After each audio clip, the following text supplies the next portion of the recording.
1. I stare at her for so long I can actually see the blood pouring out of her mouth as if it were already happening. As though instead of riding the subway with thousands of other boring pedestrians, we were alone on her apartment floor, the two of us sharing in that most beautiful and intimate of romantic encounters. Murder.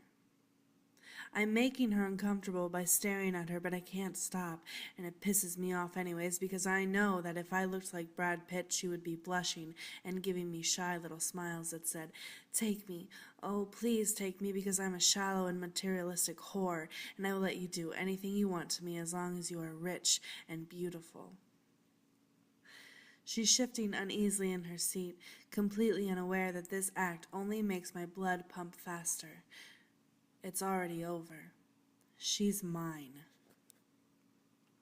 I'd kill them all if I could, every one of the fake plastic trees with their Coach bags and Tiffany bracelets, express blouses and Louis Vuitton shoes.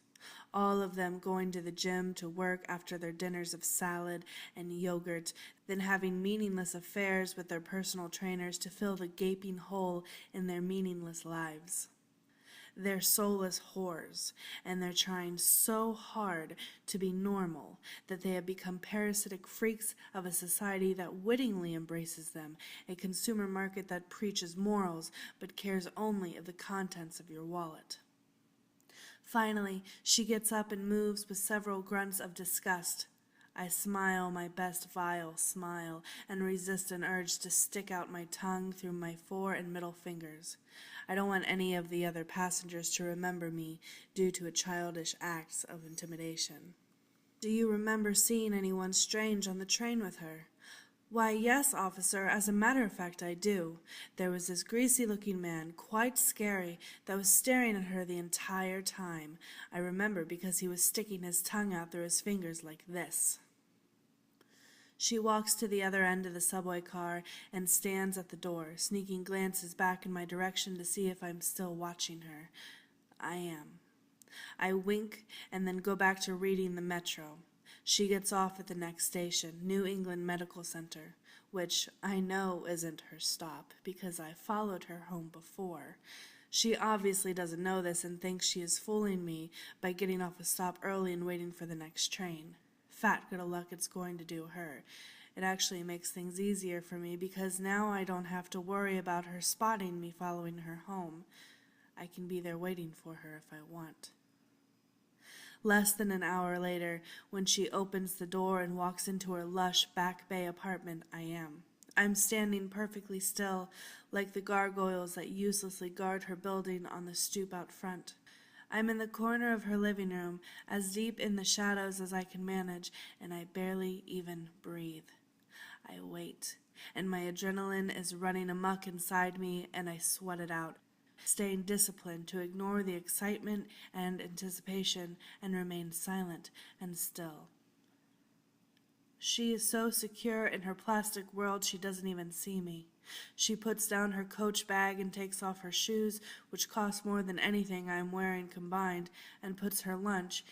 Even this is carried in a small, extravagant-looking Victoria's Secret bag on the counter. She sat down on the couch, and I could smell her perfume of the month, whatever was hot and expensive that week. I am close enough to hear her breathing, close enough to reach out and touch her, and she still has no idea that I am there. The pure exhilaration of the anticipation caused a tension and agitation I couldn't control. I thought I might explode. I can stay still no longer, and I step out into the light. "Hi," I say casually, and she screams. She's dead.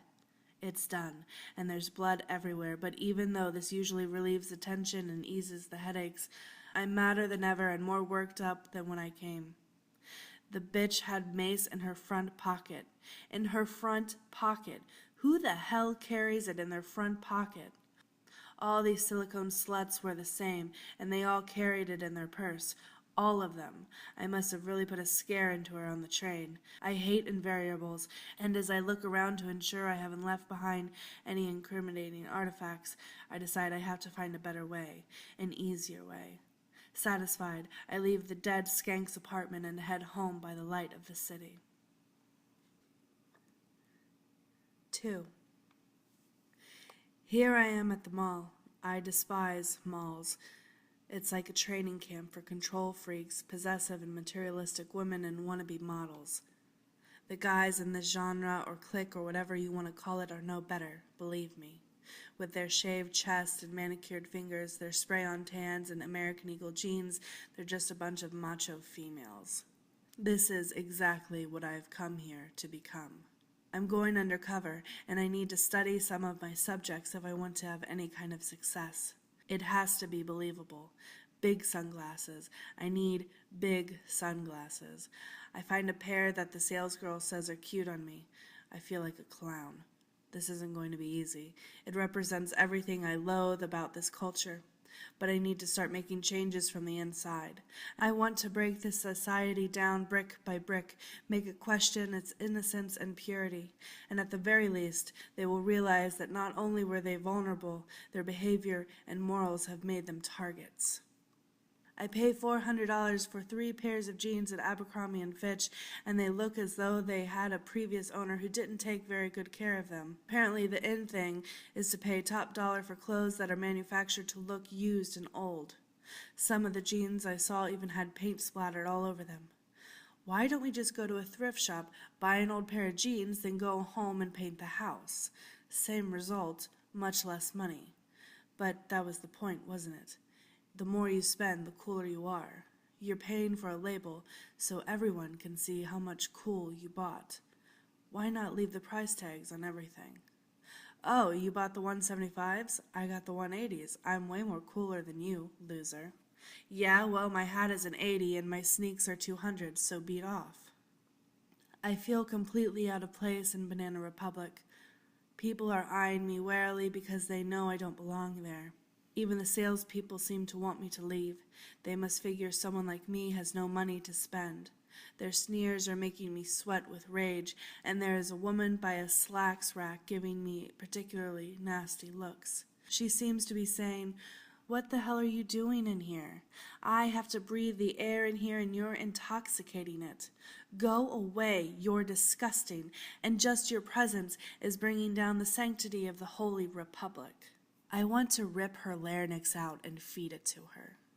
I try to remind myself I'm doing this for the better good and it will all be worth it. I smile at her and she looks away in a hurry. I walk by and knock her orange Julius to the floor. "Oh, gosh, sorry about that," I lie. She gives me a look of death and mutters, "Asshole." I walk out without buying anything as the salespeople rush to the aid of the pretty rich girl with an orange slush all over her. It doesn't matter. There's no shortage of overpriced pompous shops in the world, especially in a mall. And she's not pretty. She's just too skinny and encrusted with too much makeup. Plastic dolls that look like an 8-year-old's manifestation of art. When I'm finally done, barely able to breathe from the smog of these people's harrowed self-images and subsequent egos create, I drive to the hair salon just down the street. I rifle through one of the 8,000-page fashion magazines they have in the waiting area and find something that looks modestly repulsive.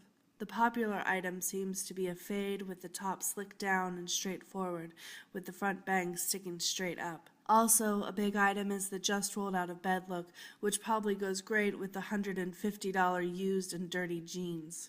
I go home and change into my new clothes, and when I come back out, I see results immediately. It's as though I've undergone some kind of pseudo-surgical transformation. The guy that walked into my apartment an hour ago never would have generated the kind of attention I get when I come out. Girls are noticing me. I'm no longer invisible. I've got a plastic suit of my own I can fit right in with the rest of the Barbie and Ken Club. I sit on a bench in a small park and watch people go by. With everything else pretty much done, I look for a walk. I need a cool walk with my cool new clothes. I get some ideas from the swaggering businessmen power walking in circles around the park to keep up their alluring physiques. Last but not least, I go to the gym and get myself a motivationally challenging moron of a personal trainer. He has so much pep I want to strangle it out of him. Today was a strange day for me. I met a girl on the train. Well, I didn't actually meet her, but we shared a moment.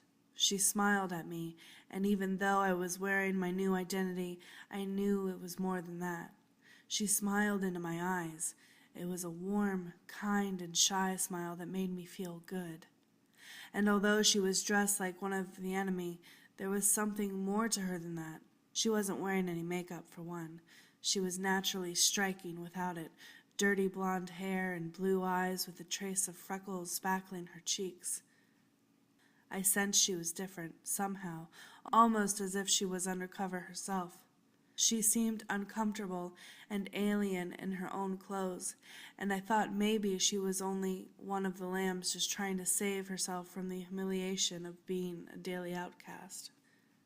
While I usually loathed this weakness in character, I also understood and sympathized with it, realizing sometimes it was just easier. And maybe it wasn't her reason. Maybe I was just making things up. That night, though, it's back to business as usual. I don't even have to go looking. This one comes to me. She's in line next to me at Starbucks, a place I have never ventured until now, and she begins flirting with me. Next thing you know, she's inviting herself into the lion's den. She's only average looking, but she turns heads because of her carefully exposed fake cleavage and expensive clothing. She's a fake blonde with fake blue eyes and a vigorously maintained body. At dinner, she orders a grilled chicken Caesar salad and a water with lemon. The conversation is banal, and I spend most of the date contemplating slow suicide via a butter knife. I wonder if this idea is really any better. It proves to be less money, and it's easier, sort of, if not much less exhilarating, but I'm getting older and I have to start being smart about this business of genocide. Though I love the thrill of the chase, love the hunt and hiding in the darkness of their fear, at some point I had to trade down for less risk. Believe it or not, I don't do it for the thrill. I am on a mission, and that mission becomes compromised the bigger the threat of being caught. As I expected, the dirty slut needs my reassurance to fill her empty soul with more nothing and empty sex. She needs to know that all her work is paying dividends, and she can still get a good-looking guy to nail her. Mind you, yesterday I would have disgusted her. The beauty is in the eye of the credit card holder. And that's just what I do. I nail her. Right to the wall above her bed, her own personal savior. Another female Jesus. The next day I test out my theory on my new friend, and it turns out I was right. I dress down, my old self, my real self, abandoning the Aber Eagle Republic undercover alter ego. And not only does she smile, when I look at her and smile back, she giggles. She actually giggles. I go over and ask her if I can sit next to her. She blushes furiously and nods, giggling again like a schoolgirl with a crush. She was so shy, she seemed to give me confidence. We talked until she had to get off the train. I was so smitten I didn't even notice what stop she got off at. That's a habit that's drilled into my brain. I never miss what stop a woman I'm watching gets off at. Only I wasn't watching her. Not really. I actually liked her. She was real. And that was the greatest and hardest quality to find in the entire free world. She was real in every way, and she wasn't afraid to let it show. Over the next couple of days, I realized she's smart and funny as well. Smarter than me, maybe, and she felt the same way I did about the problems of America, especially in our generation and its youth. I smile and nod as she raves on about this, unable to agree or disagree with anything she says, as I am captivated by her eyes. Real, warm blue eyes, like fresh blueberries picked right out of the sky. It's been at least 5 years, maybe more, since I've been on a date. A real date, anyways. And though I've always hated the entire concept behind the dating ritual, I love being around her and can't stop calling her. I can't identify with this feeling. It scares me with hope and could cause me to renounce my entire mission. I could escape the Ice Age society and all its vampires, carrying my queen in my arms to a better place where we can start over. 3. He is one of them. He is a pig like the rest of the filth, walking the streets, breeding, taking, wanting no love, only my body, and only for a short while. I have had many men. This makes me a whore. He has had any woman that has let him, probably some that haven't. And he is a hero, a ladies' man, a player. These so-called men in their khakis and Gap clothes, their Banana Republic, wearing sandals and drinking lattes with expensive haircuts and fake tans. And every girl I know wants to marry one. I'm sick with intolerance. I have been raped, used, taken. Men do not care about such trivialities as who, how, when, where, or no.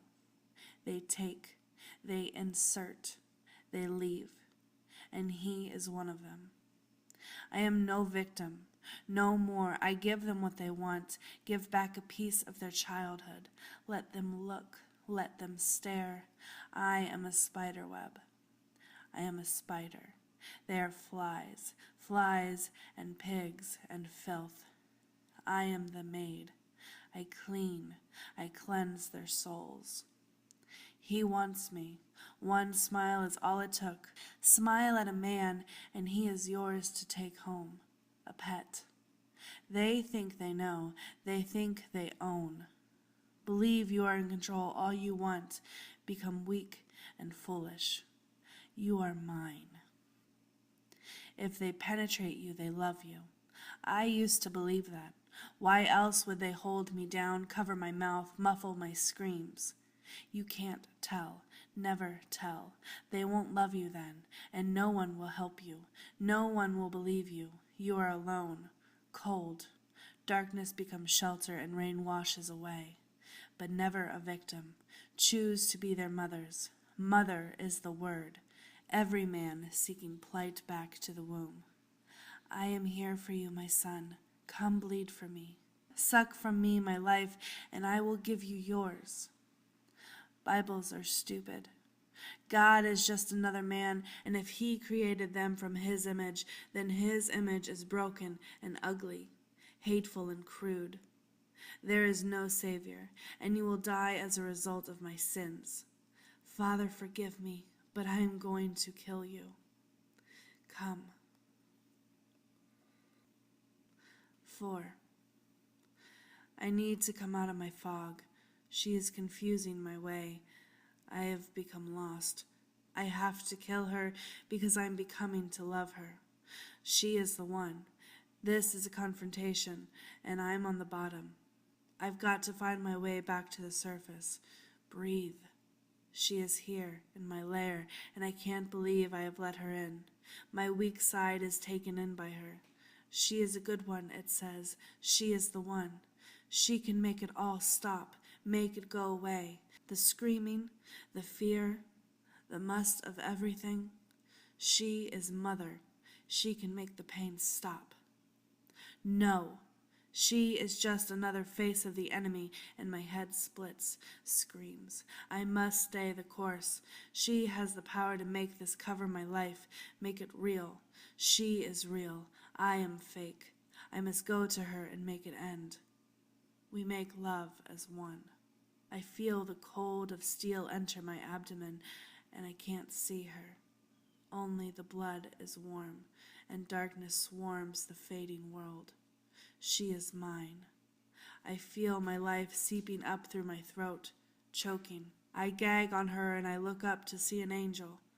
She smiles at me, warm and real. I smile back, like 10,000 days in the fire. I have always been alone, but I die with her eyes in mine. The end. Will you tell me a story? Nope.